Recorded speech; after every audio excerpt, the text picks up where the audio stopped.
नमस्कार दोस्तों, आइए जानते हैं आज की उत्तर प्रदेश से जुड़ी बहुत ही महत्वपूर्ण और काम की बड़ी खबरों को सिर्फ 10 मिनट में। उससे पहले चैनल को सब्सक्राइब नहीं किया तो कर दें। साथ में वीडियो को लाइक करके अपने जिले का नाम जरूर लिखें ताकि आपके जिले की जानकारी आपको मिल सके। चलिए दोस्तों, आज की पहली खबर पे बात करते हैं। उससे पहले आपको बता दें, यहाँ इस वीडियो को एकदम ध्यान से देखिएगा क्योंकि कुछ खबरें ऐसी हैं जो आपके बेहद काम की होने वाली है।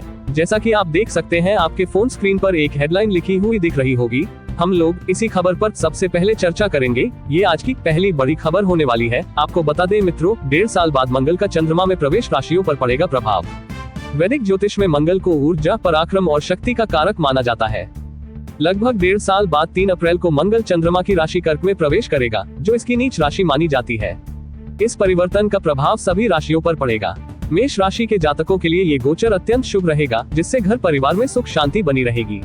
साथ ही संपत्ति, भूमि और वाहन खरीदने के योग बनेंगे। कार्य क्षेत्र में प्रमोशन और आय में वृद्धि के संकेत भी दिख रहे हैं। धनु राशि के जातकों के लिए ये गोचर नौकरी, निवेश और विदेश में पढ़ाई के अवसर लेकर आएगा।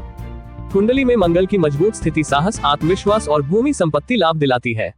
इस परिवर्तन से समाज में नई ऊर्जा और उत्साह का संचार होगा, जिससे आने वाले समय में सफलता की नई राहें खुलेंगी। अब आगे एक और खबर को देखें दोस्तों। सोमवार से बदलेगा उत्तर प्रदेश का मौसम, ठिठुरन से गर्मी की ओर बढ़ेगा तापमान। उत्तर प्रदेश में हाल ही में हुई बारिश और पश्चिमी विक्षोभ के प्रभाव के कारण ठंड में बढ़ोतरी दर्ज की गई है। मौसम विभाग के अनुसार 8 फरवरी को तेज सतही हवाएं चलेंगी, जिससे कुछ क्षेत्रों में हल्की ठंडक महसूस होगी।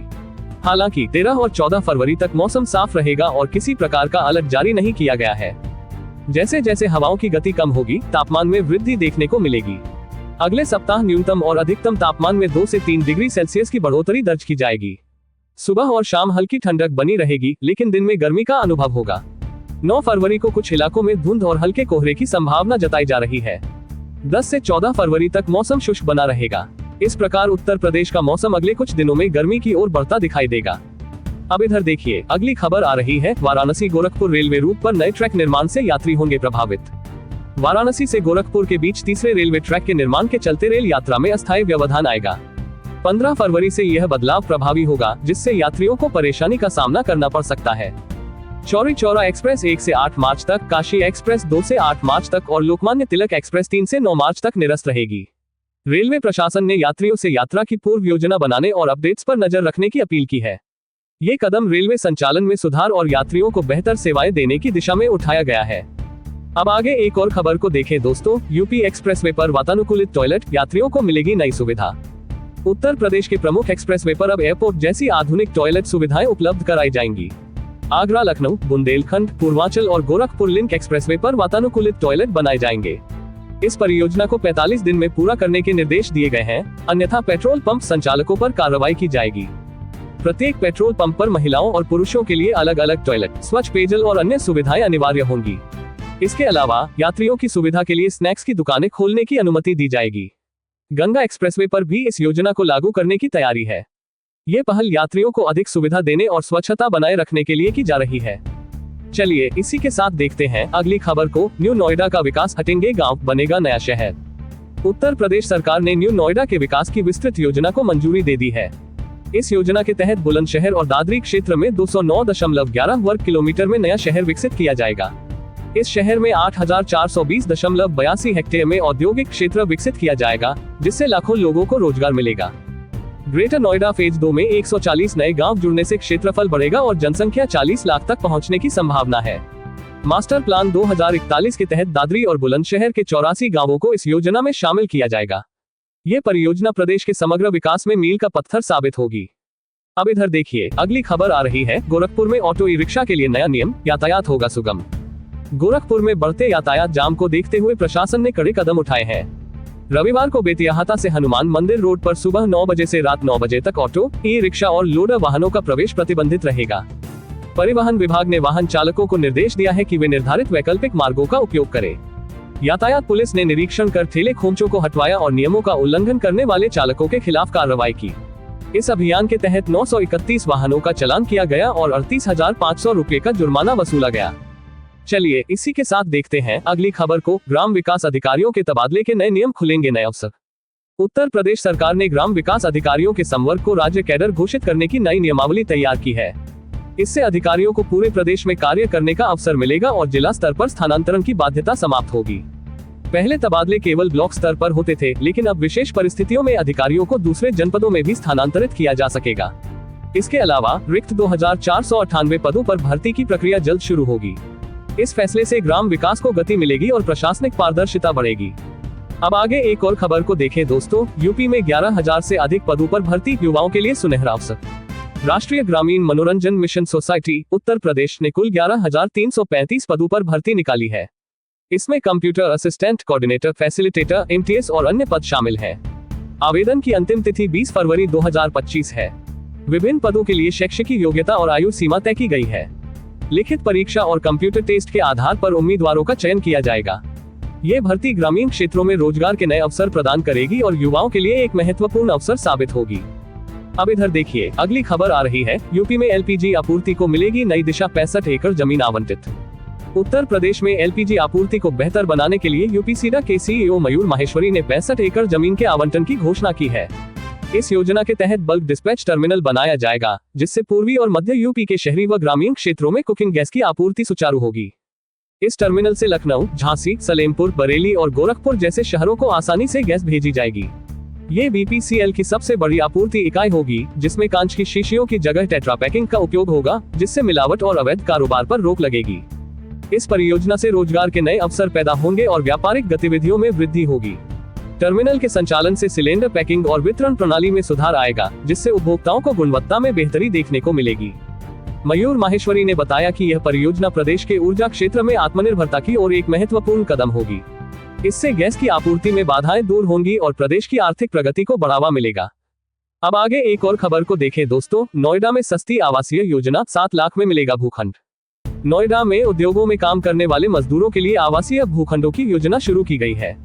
यमुना प्राधिकरण ने घोषणा की है कि 7 से 7.5 लाख रुपए में भूखंड उपलब्ध कराए जाएंगे।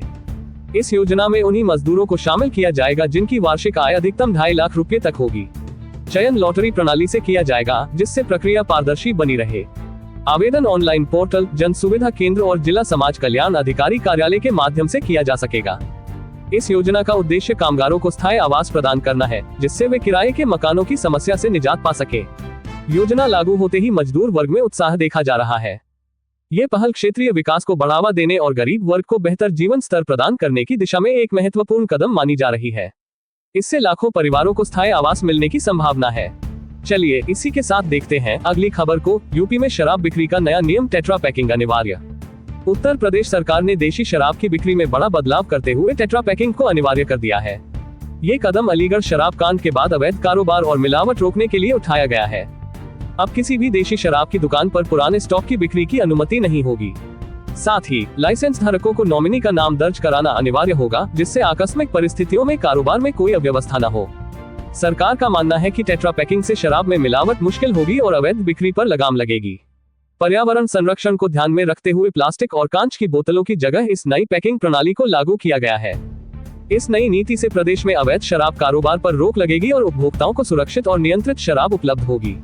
सरकार का ये कदम सामाजिक और व्यापारिक दृष्टि से महत्वपूर्ण माना जा रहा है।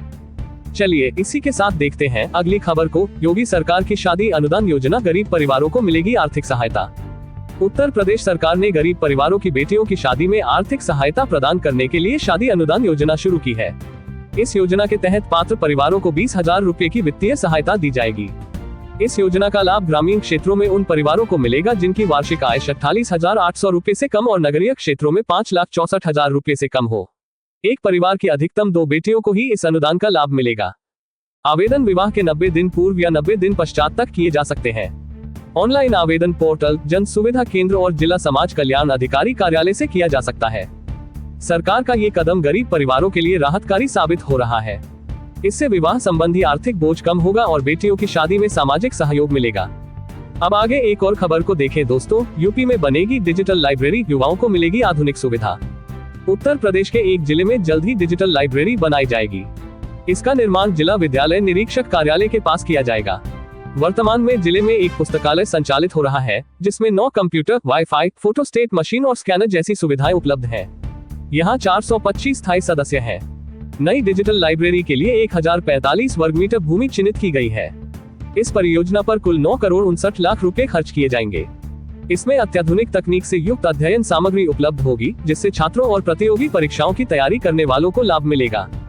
इससे जिले के युवाओं को डिजिटल शिक्षा और आधुनिक संसाधनों का लाभ मिलेगा। ये परियोजना शिक्षा के क्षेत्र में एक नई क्रांति लाएगी। चलिए इसी के साथ देखते हैं अगली खबर को। यूपी सरकार की एक ब्लॉक एक फसल योजना, किसानों की आय होगी दोगुनी। उत्तर प्रदेश सरकार ने एक ब्लॉक एक फसल योजना की शुरुआत की है। ये एक जिला एक उत्पाद योजना की तर्ज पर बनाई गई है, जिसके तहत हर विकास खंड में एक विशेष फसल को प्राथमिकता दी जाएगी। शुरुआती चरण में 127 विकास खंडों को चिन्हित किया गया है। सरकार किसानों को उच्च गुणवत्ता वाले बीज, उर्वरक और आधुनिक कृषि उपकरण उपलब्ध कराएगी। साथ ही फसल उत्पादन, भंडारण और प्रसंस्करण की नई तकनीकों का प्रशिक्षण दिया जाएगा। इस योजना से किसानों को अपनी उपज के लिए बेहतर बाजार मिलेगा और कृषि अर्थव्यवस्था को मजबूती मिलेगी। सरकार इस योजना के प्रभावी क्रियान्वयन के लिए नोडल अधिकारियों की नियुक्ति कर रही है। ये योजना प्रदेश में कृषि और बागवानी को बढ़ावा देगी और किसानों की आमदनी बढ़ाने में मददगार साबित होगी। तो दोस्तों, ये थी आज की कुछ महत्वपूर्ण खबरें और जानकारियां जो आपके लिए बेहद उपयोगी साबित हो सकती है। ऐसी जानकारी आपको शायद और कहीं एक साथ न मिल सके, इसलिए रोज की ताज़ा खबरों के लिए हमारे चैनल को सब्सक्राइब जरूर करें और वीडियो को लाइक नहीं किया तो लाइक करें। साथ में अपने जिले का नाम कमेंट में लिखें, ताकि आपके जिले से जुड़ी हर जानकारी आप तक पहुंच सके। धन्यवाद। जय हिंद, जय भारत।